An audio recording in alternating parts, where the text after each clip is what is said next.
GTSR. So it's a Series 2 VFLSA GTS, and it came to us in a completely modified form, and probably one worth paying attention to in the fashion of it had all the normal bits and pieces. It had cam, it had valve springs, it had injectors, it had full exhaust system, it had an air cleaner system, it had a pulley upgrade. Every bit of it was not the way I would have done it. It had the top pulley rather than the bottom pulley. It had a single valve springs rather than dual valve springs. It had a camshaft that was not really designed for the LSA. It had 1 3/4 inch headers, twin 3-inch exhaust system with the bimodal mufflers on the back of it, which were causing restrictions. Sounded pretty terrible. And it had the air cleaner that you see there. So what we've gone through is reworked it, which is obviously a more expensive way to get to the place where you want it to be, but this guy really, it's a really nice car, wanted to spend the effort to get it in that place. So the only bits that we've left here, or I should say, what we've done is we've changed over the pulley and put a large 18% pulley on the bottom of the crankshaft, which puts your standard pulley back on the top and gives more traction for your drive side of things. So a nice simple way to do it, nice way and the way it should be done to start off with in my opinion, but that's what we put it back to.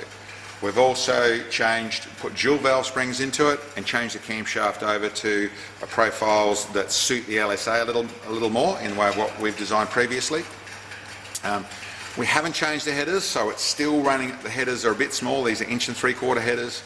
We haven't changed the exhaust system, but we have put proper mufflers on the back of it, so it's got the full twin 3-inch mufflers on the back of it, so that's sorted out.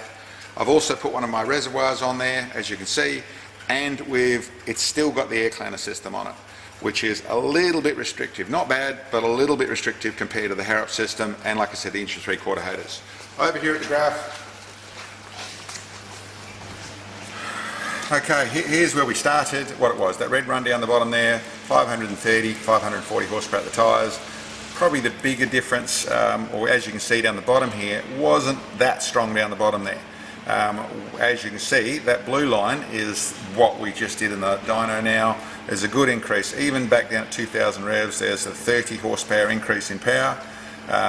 You come up through the 4,500 revs, we've gone up to, what have we got there? We've got 50 horsepower increase in power.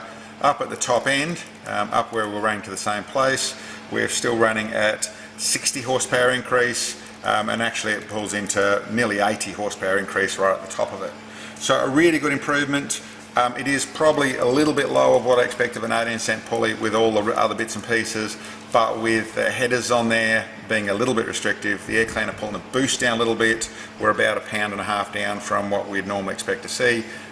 That's pretty good power, and it drives like a 640 horsepower car, but just a little bit low, like I said, because of those things. But a big improvement, and for the people who are buying something with it already done, although that sounded like it was all the same features, getting those features right and getting that combination right is where horsepower and drivability really comes from, and this is a classic case. Anyway, all sorted out now, and a very worthwhile car to do it with. The GTSR, a very special car, and of course we're not getting any more of them anymore, but yeah, should go really well.